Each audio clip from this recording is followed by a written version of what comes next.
아멘. 다 같이 샬롬으로 인사하겠습니다. 샬롬 샬롬. 6월 호국 보훈의 달을 이제 보내면서 특별히 예전에는 이 6.25를 전후해서 남북 화해 주일이라는 그러한 모습으로 예배를 드리곤 하였어요. 그런데 이제 남북이 좀 경색되면서 그런 이야기들이 전혀 없는 상황입니다. 또한 우리는 6.25를 이제 며칠 전에 우리가 다시 또 보내면서 나라에 대해서 많은 생각을 하게 되었습니다. 그래서 오늘 말씀의 제목을 남북 간의 장벽이 무너지게 하소서라는 제목으로 성도님들과 말씀을 나누고자 합니다. 한 주간 성도님들 어떠셨습니까? 참 살아내기가 만만치 않은 하루하루입니다. 저도 한 주간 살면서 많은 기도의 제목들이 있었고 기도할 일들이 많이 있었는데 막상 기도가 쉽지가 않습니다. 기도의 자리에 앉아 있으면 먹먹하게 무슨 기도를 해야 되는지 참 중언부언할 때가 많이 있고요. 뭔가 좀 하나님과 내가 소통의 장벽이 좀 막혀 있다. 무슨 말을 내가 해야 되는지 답답할 때가 많이 있습니다. 그러던 중에 로마서 8장 26절 말씀, 이와 같이 성령도 우리의 연약함을 도우시나니 우리는 마땅히 기도할 바를 알지 못하나 오직 성령이 말할 수 없는 탄식으로 우리를 위하여 친히 간구하시느니라. 주님께서 말할 수 없는 탄식으로 나를 위해 대신 기도하고 계신다라는 말씀을 상고하게 되었습니다. 표인봉이라고 아시죠? 개그맨, 지금은 목사님이 되어 있는데 그 표인봉 목사님의 간증을 우연히 보게 되었어요. 하던 프로젝트들이 하나하나씩 멈춰 섭니다. 하던 방송도 그렇고요. 여러 가지 일들이. 어느 날 집에 들어와서 신발을 벗으려고 신발장 앞에 서서 이렇게 수그리는데요. 구두 위로 눈물이 한 방울 뚝 떨어지는 것이 아니라 후두두둑 떨어집니다. 저도 모르게요.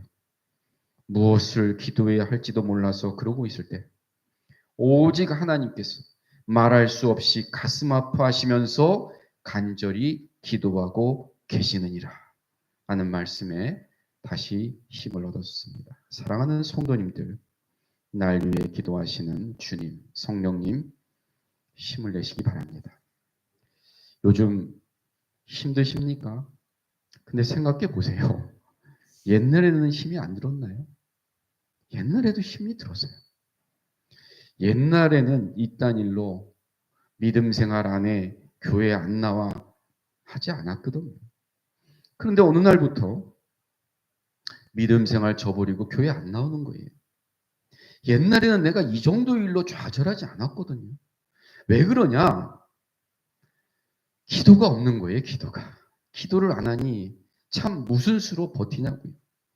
기도를 해야 할 입에서 기도를 안 하니까 그 입에서 정죄하고 판단하고 비판하고 걱정하고 낙심하고 옛날에는 이 정도 상황으로 넘어질 수준이 아니었단 말이에요.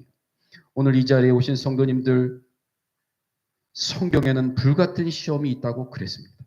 성경에 불같은 시험이 있다 그랬어요. 여러 가지 시험을 너희가 만나거든 온전히 기쁘게 여기라. 성경에는 시험이 없단 말 하지 않습니다. 여러 가지 시험, 온갖 시험, 말로 오는 시험, 사람으로 오는 시험, 환경으로 오는 시험, 질병, 내 안에서 일어나는 시험, 밖에서 공격하는 시험, 그런 셀 수도 없는 시험이 많고 그 시험 중에는 우리에게 불같은 무서운 시험도 있을 수 있습니다. 왜요? 그런데 우리가 어떻게 그 시험을 이깁니까? 주님이 겁내지 마십시오. 우리와 함께 하십니다. 아멘. 오늘 이제 말씀으로 들어가 보도록 하겠습니다. 우리나라가요, 2019년 세계에서 7번째로 30, 50 클럽에 가입한 나라가 되었어요. 7번째다. 그러면 그 앞에 어떤 나라들이 있느냐? 미국, 일본, 독일, 영국, 이탈리아, 프랑스. 30, 50 클럽. 1인당 국민 소득이 3만 달러가 넘고 인구가 5천만이 넘는 국가는 가장 바람직한 모습입니다. 자, 국민 소득이 높아도 인구가 적으면 큰 힘이 없죠. 반대로 인구는 엄청나게 많아도 국민 소득이 적으면 그것도 못 사는 나라입니다. 그래서 30, 50 클럽은 그런 점에서 참으로 자랑스러운 모습이라고 할 수가 있습니다. 얼마 전에 우연히 유튜브를 검색해 보다가 기적을 믿으십니까? 기적을 믿으십니까? 하는 동영상을 보았어요.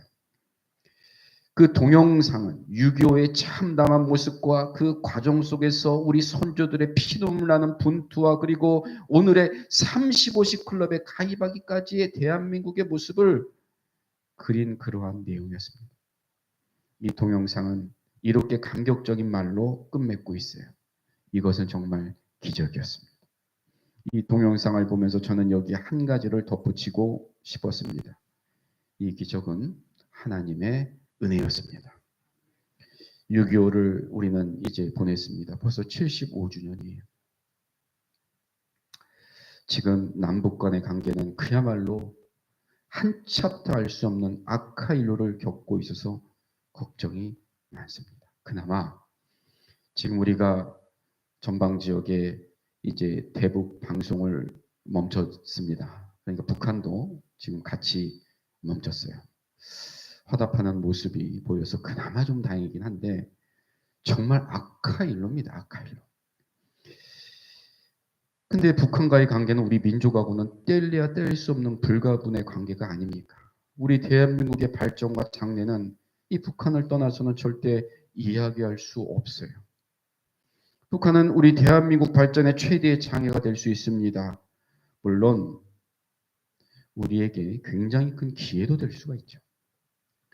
세계 신용평가사들이 우리나라의 신용을 평가할 때 주요 고려사항으로 삼는 것이 남북의 긴장관계 아닙니까? 그래서 대한민국의 주가가 굉장히 저평가되어 있다. 코리아 디스카운트라는 말이 언제든 전쟁이 일어날 수 있는 그러한 위험한 나라다. 이미 몇 차례 경험한 대로 북한과의 관계가 악화되고 이 땅에서의 전쟁이 가능성이 얼마 전 계엄처럼 이렇게 고조되면 우리나라의 신용등급이 낮아지기도 하고 주가가 떨어지기도 합니다. 생각해 보세요. 신용등급이 우리나라가 떨어진다. 외국에서 빌려서 오는 돈, 차관의 이자가 비싸지지 않겠습니까? 신용등급이 떨어지니까. 왜? 불안을 느끼는 많은 외국 기업들이 얼마 전처럼 이 땅을 떠나게 되고 그렇게 불안한 나라에 더 이상의 주식이고 기업에 투자하지 않습니다. 그러면 경제가 어떻게 발전을 하겠습니까? 북한이라는 존재는 우리의 생존을 위협하는 세력일 뿐 아니라 발전을 저해하는 최대의 세력이 될 수 있다는 점에서 현재 우리 민족이 안고 있는 최대의 과제는 분단의 극복과 민족의 화해와 통일이라고 할 수 있습니다. 이런 남북 간의 문제는 국가와 민족의 문제일 뿐만 아니라 우리 한국 교회의 문제일 수밖에 없습니다. 왜냐하면 민족의 문제, 국가의 문제를 교회가 절대 외면하면 안 돼요. 교회가 이걸 외면하면 안 됩니다. 그래서 한국교회는 6.25 사변 기념일을 전후하여서 이제 남북 화해 주일로 예배를 드리고 있죠. 오늘 본문 속으로 들어가면 오늘 본문에서도 우리는 이러한 비극이 유대와 사마리아에서도 있음을 알 수가 있습니다. 우리가 성경적인 기본 배경을 모르는 상태에서 유대, 사마리아 이런 이야기를 들으면 왜 저렇게 할까? 왜 저렇게 반목을 할까? 생각할 수 있습니다. 오늘 본문은 예수님이 유다에서 갈릴리로 가는 길에 사마리아를 통과하는 데서 시작하고 있어요. 이게 왜 문제가 되냐? 자, 예수님이 지금 유다 지방에 있었습니다. 우리가 이스라엘 지도를 보면 우리가 물론 PPT를 띄워서 보면 좋겠는데 이렇게 그냥 제 팔처럼 길어요. 이스라엘 그렇죠? 맨 위쪽이 여러분이 잘 아는 갈릴리입니다. 갈릴리. 네, 갈릴리. 그래서 성경에는 갈릴리 지역이 엄청나게 신에게 많이 나옵니다. 갈릴리 지역에 나사렛도 있고요. 가버나움, 디베라, 가나 다 갈릴리입니다. 그러니까 우리나라 지도로 말하면 한 신의주 정도 되는 거예요. 그리고 그 밑에가 사마리아입니다. 사마리아가 갈릴리 밑에 있어요. 그리고 그러니까 우리로 말하면 뭐 길이로 말하면 평양 정도 되고, 그리고 서울 충청도 되는 이 사마리아 밑에가 바로 예루살렘, 베들레헴, 여리고 이렇게 있는 유대 지방인 거예요. 그러니까 결국은 예수님이 유대 지방에서 갈릴리로 가려면 어디를 통과해서 가야 돼요? 사마리아를 건너가야 돼요. 근데 안 갔단 말이에요, 이 사람들은. 어떻게 가냐면 이쪽 뒤로 돌아가거나 이렇게 베레아 지방으로 가거나 이쪽으로 돌아가거나 한 2, 3일이면 갈 거리를 절대 유대 지방 예루살렘 베들레헴에서는 사마리아를 통과하지 않고 엄청난 거리를 돌아갔습니다. 그리고 유대 지방 밑에가 이두메라는 지역이 있습니다. 우리가 잘 아는 마사다라는 그러한 이제 그 언덕이 있는 곳이고, 헤롯이 이두메 출신이에요. 이방인입니다. 다시 말씀드리면 맨 위에 갈릴리, 사마리아, 유대, 이두메, 이렇게 크게 4지역으로 이스라엘은 되어 있어요. 예수님은 지금 중간에 유대에서 본인이 났던 갈릴리로 가려고 하는데, 대부분은 다 100%는 다 돌아가는데 굳이 사마리아를 가운데 통과한다라고 보시면 됩니다. 오늘 본문은 예수님이 유다에서 저 맨 위 북쪽에 있는 갈릴리로 가는 길에 사마리아를 통과하는 데서 시작을 하고 있습니다.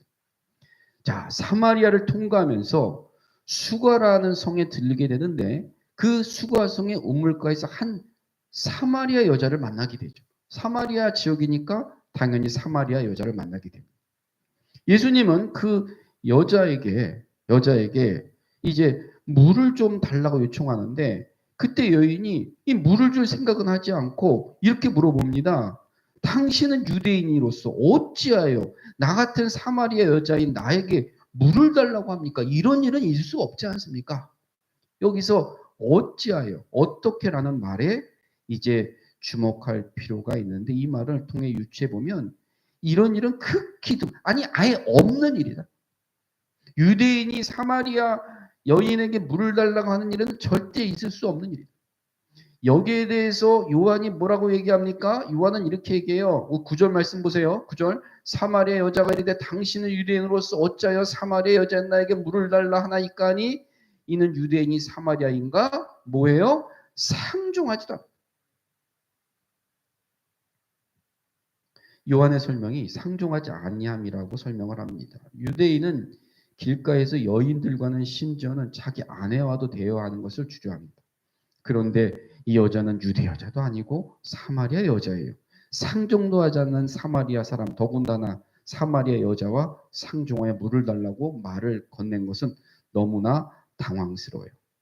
즉 유대와 사마리아는 붙어 있는데, 이스라엘이 큰 나라도 아닌데 이렇게 건너가면 되는데, 여기에는 보이지 않는 마치 38선과 같은 장벽이 쌓여져 있어서 엄청나게 오랜 세월을 계속 살고 있었어요. 그 이유가 있죠. 그것이 뭐냐면 멀리 북왕국 이스라엘이 아수르에 멸망당할 때까지로 거슬러 올라가요. 이것도 좀 복잡합니다. 우리가 신약을 이해하려면 북왕국, 남유다 시작해가서 이것이 쭉 이어오는데, 우리나라하고 이스라엘의 역사가 비슷해요. 자, 우리나라는 보세요. 일본 식민지로 있다가 1945년 8월 제2차 세계대전에 일본이 패망해요. 일본이 다 물러갔습니다. 한반도가 해방됐어요. 무정부 상태입니다. 얼마나 혼란했겠어요? 그래서 우리가 옛날에 책에서 뵀지만 포주탐, 카이로 선언 해가지고 38선을 그어놓습니다. 그래서 남쪽은 미국이 이제 좀 관할을 하고, 북쪽은 소련이 관할을 하고. 왜? 미국, 소련 다 2차 세계대전 승전국이에요. 그때는 같은 편이었죠, 사실은. 그래서 이제 38선이라는 것은 군사적 편의를 위해서 임시적으로 그어놓은 경계선이에요.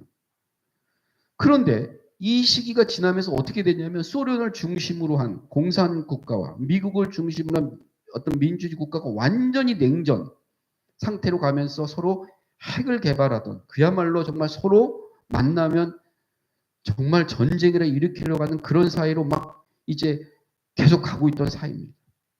그러니까 그냥 편의적으로 건원선인데 완전히 이제 이념과 체제가 틀려지는 상황으로 가고 있었어요. 그러다가 48년에 한반도에 두 개의 독립된 정부가 딱 생기면서 분단은 완전히 고착이 됐죠. 알다시피 우리 남한에는 유엔의 지지에서 5월 10일 총선거에서 이승만 초대 대통령이 뭐 대한민국 수립했고, 북한도 소련의 이제 지원을 받아서 김일성 중심의 조선민주주의 인민공화국, 그렇게 두 개의 정부가 설립되면서 서로 합법적인 정부라고 주장을 해요. 그래서 남북은 각각 미국과 소련의 군사적, 경제적 지원을 받으면서 그렇게 나눠주고 있었는데, 결정적인 계기는 뭐냐? 1950년 전쟁이 일어나면서 완전히 분단이 고착이 되어 있고 지금 이 시대로 왔죠. 이것이 대한민국입니다. 그러니까 이스라엘 역사도 대한민국 사람들은 이해를 잘합니다. 자, 이스라엘 볼까요? 이스라엘의 역사는 마치 분단된 우리나라와 같은 역사입니다. 우리가 이스라엘의 왕 그러면 사울왕, 다윗왕, 솔로몬왕, 그 다음부터는 외우질 못해요. 맞죠? 마치 이스라엘은 왕이 3명밖에 없는 줄 알아요. 왜 그렇습니까? 이스라엘의 세 번째 왕인 솔로몬이 죽은 이후에 이스라엘이 남과 북으로 쪼개져 버립니다. 그래서 북쪽 왕의 계보가 있을 것이고 남쪽 왕의 계보가 쭉 이어집니다. 왜 그러면 쪼개져 버리냐? 하나님이 쪼개신 거예요. 솔로몬이 말년에 여호와의 신앙을 버렸습니다. 그래서 합법적으로 어떻게 보면 아들이라고 하는 르호보암, 솔로몬의 르호보암과 솔로몬의 신하였던 여로보암이 두 개로 쪼개서 나라를 이제 통치하면서 북이스라엘, 남유다 이렇게 갑니다. 그런데 우리가 생각했을 때는 알다시피 이 이스라엘은 야곱의 아들로 시작된 시족 사회 아닙니까? 구시 집안, 김씨 집안 이렇게 해서 12개의 큰 어떻게 보면은 지역적인 그런 시족사를 이루고 있었는데, 르호보암이 솔로몬의 아들이니까 이 12개 지파 중에서 한 10개 정도를 차지하는 게 맞는데, 아이러니컬해도 이 정작 아들인 르호보암은 유다와 베냐민 지파 2개만 조그맣게 가지. 그 유다가 바로 예루살렘과 베들레헴에 있는 지역인 거죠.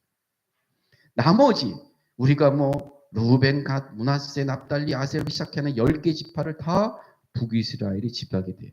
그러니까 남유다는 사실 작고 10개 지파로 이루어진 북이스라엘은 크죠. 성경에는 우리가 이제 구약을 읽다 보면 선지자가 많이 나오고 왕이 많이 나오는데, 이 왕이 도대체 북이스라엘의 왕인지 남유다의 왕인지, 그 다음에 이 선지자가 북이스라엘에서 활동했던 선지자인지 남유다에서 활동했던 선지자 헷갈린단 말이죠. 그래서 우리가 말하는 유대, 남유다는 뭐 유명한 왕은 여호사밧, 그 다음에 히스기야, 이런 왕들은 다 하나님을 잘 믿었던 남유다 왕이고, 북이스라엘은 한마디로 대부분이 우상 숭배에 빠져 있었습니다. 호세야 다 북이스라엘. 우리가 잘 아는 이사야, 에레미야, 에스겔은 다 유다 선지자고, 유대 선지자고. 그 다음에 뭐 요나, 그 다음에 유명한 엘리야, 엘리사, 아모스, 호세야, 이건 다 북이스라엘. 이렇게 나눠집니다. 근데 문제는 뭐냐? 정말 죄라는 죄를 엄청나게 졌던 이 북이스라엘이 훨씬 먼저 망합니다. 어디에 망하냐? 아수르에 망해요. 그게 BC 722년 아수르에 망합니다. 그리고 약 한 200년이 지난 후에 드디어 남유다가 우리가 잘 아는 시드기야 왕이 눈알이 뽑히고 이제 포로가 돼서 바벨론에 멸망을 당하죠. 비극적으로 쪼개지던 나라가 한 200년 간격으로 북이스라엘은 아수르, 남유다는 바벨론에 망하게 되죠. 이렇게 해서 뿔뿔이 망해졌어요. 그런데 문제가 뭐냐? 이 북이스라엘이 문제인 거예요. 왜냐? 아수르가 북이스라엘의 북왕국을 점령을 한 후에 사람들을 다 포로로 끌고 가요. 그리고 온갖 다른 이방 사람들을 끌고 간 그 자리에 강제로 유지시켜요. 그러니까 이 대표적인 지역이 사마리아 지역. 사마리아 지역에 있던 유대인들 다 끌고 가고 다른 나라에 있던 사람을 다 데려와서 사마리아에 살게 합니다. 그러니까 북왕국에 남아있던 이스라엘 사람들과 다른 나라에서 이주한 사람들이 결혼을 하게 되죠. 그러니까 이게 단일 민족이 아니라 무슨 족이 돼요? 혼혈족이 됩니다. 이들이 대부분이 사마리아예요. 사마리아는 다 혼혈족인 거예요. 이들은 혼혈족이 된 것만이 아니라 이제 신앙도 이제 엉망이 된 거죠. 왜? 다른 나라에서 믿던 신들을 믿게 되니까 혼합 종교, 우상 숭배가 팽배하게 됩니다. 이때부터 이스라엘 사람들은 특별히 사마리 지역에 사는 사람들은 뭐라 하냐면 저 사람은 유대인이 아니야. 잡족이야. 혼혈족이야. 우상 숭배하는 다민족이야. 경멸합니다. 근데 이 사마리 있던 사람들도 야훼 하나님을 믿었기 때문에 예배를 드리러 가야 되는데 그 당시 예배는 어디로 드리러 가야 돼요? 예루살렘으로 가야 돼요. 근데 유다 사람들이 너희는 오지 마. 예배할 장소까지 막습니다. 예배를 못 드리게 해요. 그러니까 어떡합니까? 방법이 없잖아요. 그래서 자기들도 사마리아에 있는 그리심산에다가 성전을 짓습니다. 이거 우리가 예루살렘이야. 우리 여기서 예배 드릴게. 이렇게 해서 하고 우리는 절대 이사야서 이런 거 안 믿어. 모세 오경만 딱 우리는 볼 거야. 그래서 모세 오경만 우리는 이제 성경이야. 우리 예배 그리심산에 드릴게. 완전히 이렇게 되면서 유대인과 사마리아인들은 서로 오갈 일이 없죠. 예배도 안 드리고 보는 말씀도 틀리고 그래서 첨예하게 대립이 돼요. 근데 사실은 이 신약과 구약 사이에 신구약 중간 사이의 내용을 보면 성경에 나와 있지는 않지만 주전 2세기에 이제 유명한 마카비 형제에 의해서 이제 이스라엘이 독립전쟁을 합니다. 뭐 셀레우쿠스 왕조와 이제 하게 되는데 이때 이 사마리아 사람들이 독립을 막아요. 그리고 심지어 셀레우쿠스 왕조를 도와줍니다. 독립을 마치 친일파처럼. 그러니까 우리 독립하는 것까지 너희가 막았네. 니네가 우리를 말하면 일본에 협조했네. 너희도 가만히 안 놔둬. 가슴속에 칼을 품고 있었어요. 결국 마카비 형제가 승리했습니다. 그러니까 어떻게 됐어요? 제사장 요한 힐카노스는 주전 111년에 그리심산에 올라가서 성전을 다 부셔버리고 사람들 다 죽입니다. 사마리아 사람 살육을 해요. 성전 자체를 부셔버립니다. 완전히 진짜 정말 이렇게 되는 거죠. 왜 그렇게 사마리아를 싫어했느냐 라는 말씀을 합니다. 그런 행위는 결국 양자 사이에서 갈등의 골을 더욱 깊게 하고 최악의 상황을 가져와. 사마리아 성소가 파괴된 후에도 그들은 그리심산에 올라가서 예배를 드리게 됩니다. 오늘 20절 말씀 보겠습니다. 20절 말씀 여자가 물어요. 우리 조상들은 이 산에서 예배하였는데 당신들 말은 예배할 곳이 예루살렘이 있다. 이게 무슨 말입니까? 우리는 어렸을 때 그리심산에서 드린다고 했는데 당신들은 예루살렘 아니면 그거는 성소가 아니라고 얘기했지 않습니까? 라는 얘기를 합니다.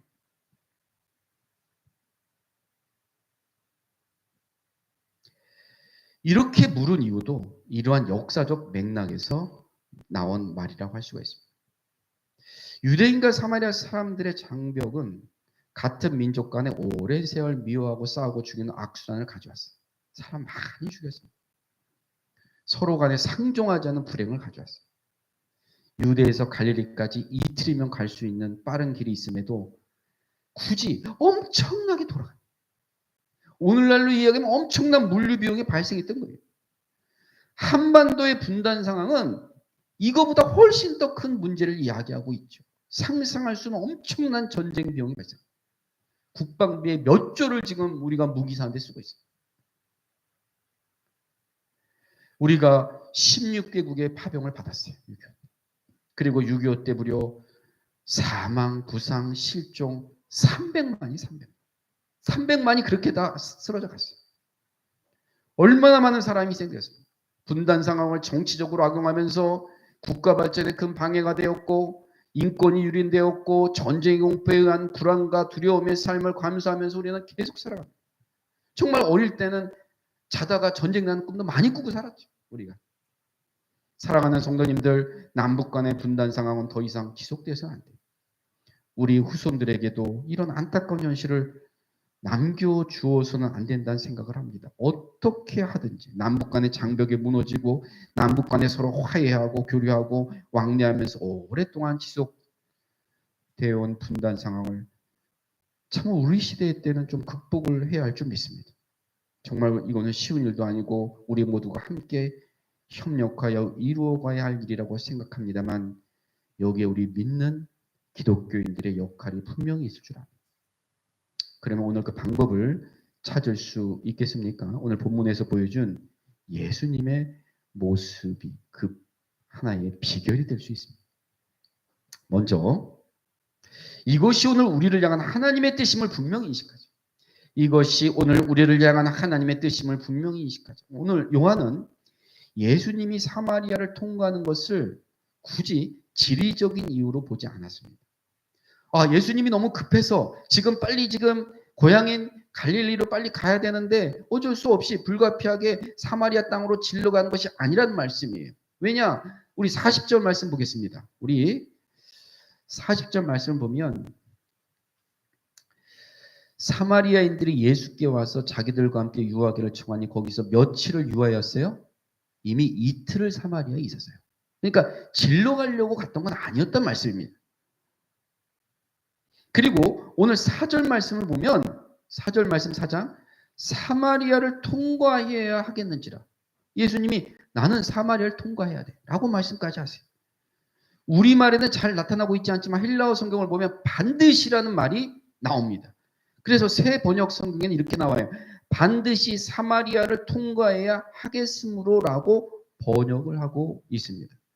지름길을 택하여 빨리 가려는 이유가 아니라면 반드시 사마리아를 통과해야 할 이유가 무엇일까? 오늘 누구를 만나기 위해서? 사마리아 여인을 만나려고 한 거예요. 예수님. 사마리아 여인을 만나서 그에게 복음을 전하고 그를 통하여 사마리아 선교가 이루어져야 할 필요성이 있었기 때문입니다. 나중에 이제 보면 빌립도 사마리아 가서 전도를 하게 되는 상황입니다. 말하자면 그것이 하나님의 뜻이고 그 하나님의 뜻을 이루기 위해 예수님은 반드시 사마리아를 통과해야 했다는 것입니다.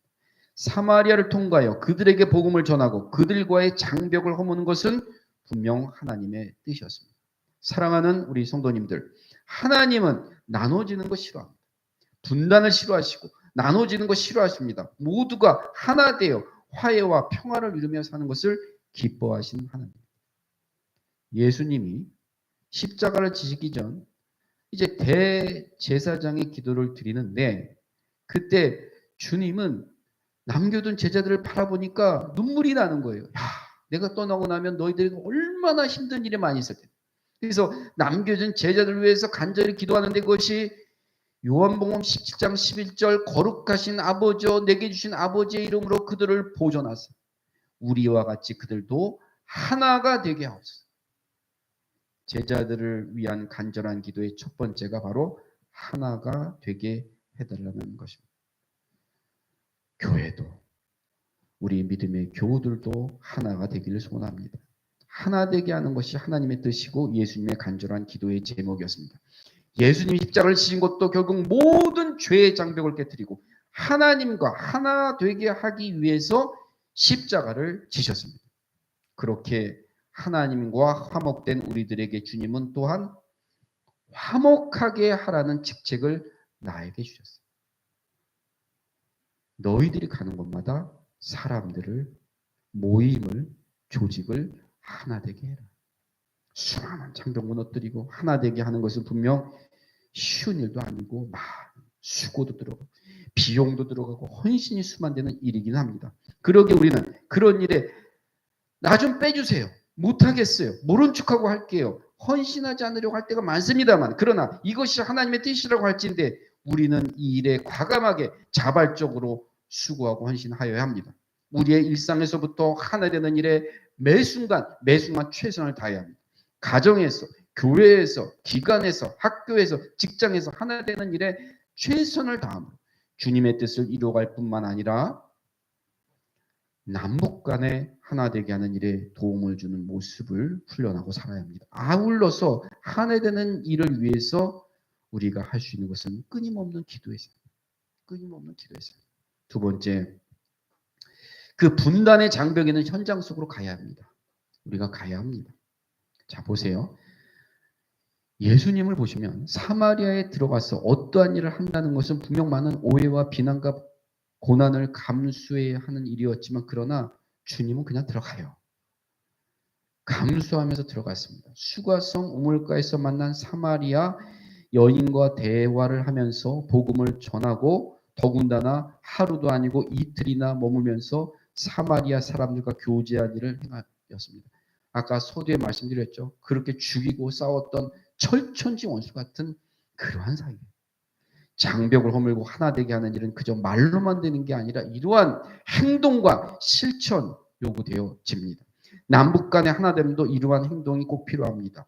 내가 가지도 않는데, 만나지도 않는데, 대화하지도 않는데 어떻게 장벽이 무너지고 하나 될 수 있습니까? 만나고 대화해야 하고 조화하고 서로 간의 의견도 교환해야 합니다. 그러면 그렇다고 우리가 북한에 들어가야 한다는 말 아니죠. 우리가 할 수 있는 작은 일에서부터 실천하는 삶이 필요하다는 것입니다. 얼마 전에 우리 학생 청년들하고 같이 제주도에 이제 우리가 수련회 갔다가 극동 방송, 제주도 극동 방송에 가서 참 은혜를 많이 보고 왔어요. 야, 거기서 새벽에 중국과 북한으로 전파를 쏩니다. 찬양도 하고 설교도 쏘고 그거를 누가 들을까 생각하는데 그걸 듣고 많은 북한의 지하교회 정말 그분들이 정말 편지를 보내고 정말 그 은혜 받았다는 얘기를 우리는 정말 몸소 봤어요. 우리가 만약에 기회가 있다면 우리 성도를 모시고 정말 그 제주 유일하게 지금 그 북한으로 쏘는 데가 바로 그 제주 지역에 그 한 곳밖에 없어요. 모시고 와서 그 간증을 들었으면 하게 됩니다. 정말 우리는 모르지만 열심히 하는 분들이 많이 계세요. 알게 모르게. 작은 일에서부터 실천하는 삶이 중요합니다. 이미 말씀드린 대로 장벽이 무너지고 하나됨을 위해서 나라를 위해서 열심히 기도해야 합니다. 이 일이 분명 하나님의 뜻임을 알고 기도할 뿐만 아니라 이 일을 하실 수 있는 분도 전능하신 하나님이라는 믿음을 갖고 늘 기도해야 할 줄 압니다. 인도적인 차원에서 우리가 남북 화해 기금이나 북한 동포를 돕는 일이라면 우리가 좀 적극적으로 참여합시다. 주위에 탈북자들도 많이 있어요. 사실은 탈북자들을 품어서 또 하는 그런 교회들도 제가 많이 봤는데 탈북자들을 돕고 이분들이 남한에서 잘 정착을 할 수 있도록 우리가 좀 도와주는 것도 필요합니다. 사실 이 모든 일 쉬운 것도 아니고 그래서 용기가 필요하기도 합니다. 예수님이 이랬던 거예요. 똑같습니다. 주님은 이 일에 용기를 갖고 실천함으로 하나님의 뜻을 이루어 나갔습니다. 세 번째 마지막으로 예수님의 복음을 통하여 이 일을 할 수 있습니다. 자, 보세요. 예수님 당시 사마리아와 유대인들의 갈등 속에 가장 잠재되어 있던 문제 중에 하나가 어디서 예배하냐예요. 어디서 예배해야 하나님이 정말 우리 예배를 받아주냐 이겁니다. 장소의 문제가 이 당시는 최고의 관심사였어요. 앞에서도 잠깐 말씀드렸습니다만 사마리아인들은 예루살렘에 가서 예배를 드려야 되는데 못 오게 막으니까 그리심산에 성소를 세웠어요. 그리고 자기들은 오로지 모세 오경만을 정경으로 인정하면서 나름대로 열심히 생활했어요. 예배드리고 모세 오경 열심히 읽고 신앙생활을 했습니다. 거기에 비해 유대인들은 뭘 하겠냐면 예루살렘이 아니면 하나님이 너희 예배 듣지 않아. 굉장히 다른 성소 부정하고 오로지 예루살렘만 고집하였어요. 이 갈등이 얼마나 심했는지 예수님을 선지자로 이해했던 여인은 먼저 예수님한테 이거부터 물어본 거예요. 그때 예수님이 24절 말씀하십니다. 우리 24절 말씀 볼까요? 24절 말씀. 이 말씀이 그래서 나온 겁니다. 하나님은 영이시니 예배하는 자가 영과 진리로 예배할지니라. 이 유명한 말씀이 이 여인과의 대화에서 나온 말씀. 하나님은 영이시니 예배하는 자가 영과 진리로 예배할지라. 예수님이 했어요. 예루살렘이야. 그리심산이야. 그 말씀을 하신 게 아니에요. 장소를 편들어 말씀하지 않았습니다. 예배하는 장소가 중요하지 않고 내가 어떠한 자세로 예배를 드리는 것이 중요함을 말씀하신 겁니다. 아울러 예수님은 뭘 보고 있었냐면 곧 이제 예루살렘은 멸망하고 로마의 티토 장군에 의해서 돌 하나도 남지 않는 예루살렘 성전이 모두 파괴되는 모습을 예수님이 다 보고 계셨어요. 이게 무엇이 중요합니까? 조만간에 다 부서지고 엄청난 사람이 그 살육되는 걸 눈으로 보고 계시는데 불과 몇 년이 지난 보이는 성전은 곧 파괴되고 예수님에 대한 올바른 신앙 고백을 통하여서 영이신 하나님을 만나고 정말로 예배할 때가 이제 곧 올 것이라는 말씀을 하신 겁니다. 이처럼 유대인과 사마리아 사람들 사이에는 성전 문제, 정경 문제, 혼혈 문제 등 해묵은 갈등이 많이 있었습니다. 그런 가운데 한쪽 것만이 옳다고 하면 장벽이 어떻게 무너지겠습니까? 하나가 될 수 없고 화해가 될 수 없습니다. 남북 간의 문제도 마찬가지입니다. 남북 간의 갈등은 참으로 골이 깊고 그래서 어느 한쪽 것만을 주장하면 절대로 하나가 될 수 없고 화해가 일어날 수 없어요. 우리는 민주주의가 좋다고 생각하지만 북한은 주체사상이 좋다고 생각할 것입니다. 우리가 암만 아니라고 얘기해도 그들에게 받아들여지지 않을 것입니다. 그러기에 이 땅의 화해와 장벽이 무너지기 위해서는 복음이 전파돼요. 이것이에요, 이거. 말씀이 전파되어야 하고 화해와 화해의 능력이며 주체자이신 우리 주 예수님이 전파되면 끝납니다. 그러면 통일돼요. 자, 생각해 보세요. 우리나라의 예수님의 복음이 전파될 때 어떠한 역사가 있었는지, 해묵은 갈등을 치료하고 화해시키는 놀라운 역사가 일어났죠. 기독교 복음이 전파되는 곳에는 언제든지 장벽이 무너지는 역사가 일어나는 것을 선교 역사가 잘 보여주고 있지 않습니까? 남자, 여자 얼마나 심했어요? 우리나라 복음이 들어오니까 장벽 무너졌고 아이들, 어른들의 장벽이 무너졌고 여자와 아이들도 똑같이 귀한 생명으로 인정을 받았습니다. 종도 있었잖아요. 근데 종과 주인의 장벽이 무너졌고 양반과 쌍놈의 장벽이 무너졌습니다. 예수님의 복음에는 장벽을 무너뜨리고 화해시키는 놀라운 능력이 있습니다. 그러기에 예수님의 복음이 전파되어야 합니다. 먼저 이 복음이 우리나라에 잘 먼저 전파가 되고 우리 대한민국의 많은 국민들이 먼저 복음을 받아들이고 복음의 정신을 무장하고 복음에 합당한 삶을 살아가야 합니다. 우리가 복음으로 충만하고 복음의 정신에 합당한 사랑의 삶을 살아갈 때 남북 화해의 분위기는 더욱 성숙될 수가 있습니다. 그러니까 북한을 이야기하기 전에 먼저 대한민국이 진정으로 복음으로 충만돼야 한다는 말씀입니다. 그리고 북한 땅에도 복음이 전파될 수 있도록 최선을 다해야 합니다. 이를 위해 기도할 뿐만 아니라 수고하는 선교사님들 위해서 기도하고 헌금하고 많은 후원을 아끼지 말아야 하겠습니다. 말씀을 맺겠습니다. 에스겔 37장에 하나님은 에스겔 선지자에게 마른 뼈의 환상을 보여주었습니다. 마른 뼈에게 하나님의 말씀을 대언할 때 마른 뼈가 살아나 큰 군대가 되는 놀라운 환상이었죠. 이 말씀을 보면 하나님은 남과 북이 내 손에서 하나가 되어라 하는 말씀 같아요. 하나가 돼요. 나눠졌던 사람들이 하나가 되고 나눠였던 민족들이 하나가 되고 나뉘었던 교회들이 하나가 되는 것은 분명히 쉬운 일은 아니지만 그러나 불가능한 일만 아니다. 전능하신 하나님의 능력 안에서 얼마든지 가능하다. 남북 간의 장벽이 무너지고 하나 되는 것이 분명 하나님의 거룩한 뜻이다. 이 일은 이 시대 한국 교회에 주어진 놀라운 하나님의 뜻이며 사명이다.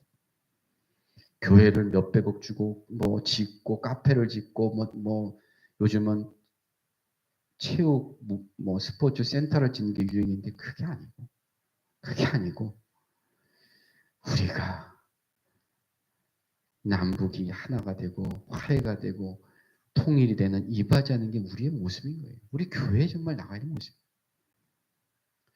복음에 충만한 삶을 살아야 하고 북한 복음화에 그래도 관심을 가지고 최선을 다하여야 하겠습니다. 정말 하나가 되는 축복이 하루속히 하나님 안에서 일어나기를 원해요. 이 말을 하고 맺겠습니다. 사랑하는 성도님들, 우연한 일 하나도 없어요. 우연한 일이 있다고 생각합니다. 반드시 하나님께서 어떤 일을 하시고 원수마귀가 어떤 일을 하고 있어요. 하나님도 하시고 원수마귀도 합니다. 이걸 좀 시대적 안목을 가지고 깨어있는 저와 여러분이 되길 소망해요. 이 나라를 위해서 깨어서 기도해야 합니다. 마지막 칼날은 우리에게로 향할 것입니다. 마지막 칼날은 예수 믿는 사람, 배교하고 넘어지고 교회 떠난 사람 상관없습니다. 끝까지 믿음을 지키려는 자, 끝까지 견디는 자는 구원을 얻으리라. 끝까지 견디려면요, 맷집이 필요하고, 끝까지 견디려면 힘이 필요하고, 끝까지 견디려면 깨어 있어야 합니다. 우리 모두 장담할 것이 없어요. 장담할 것 하나도 없으니 주여, 내가 주님 오시는 그날 부끄럽지 않게 패배자로 만나는 것이 아니라 깨어 있어서 영적 승리자로 예수님을 맞이하게 하여 주옵소서. 기도하시는 저와 성도님들 되시기를 주님의 이름으로 축원합니다.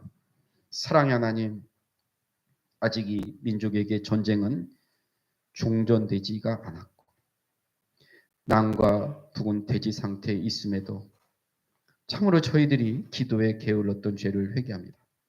우리 민족을 사랑하사 남과 북의 통일을 이루어 주시옵소서. 둘로 쪼개진 강토가 갈라진 사람의 마음들이 하나 되게 하여 주시옵소서. 예수님의 이름으로 기도드렸습니다. 아멘. 아니, 예, 맞습니다. 예. 이 말씀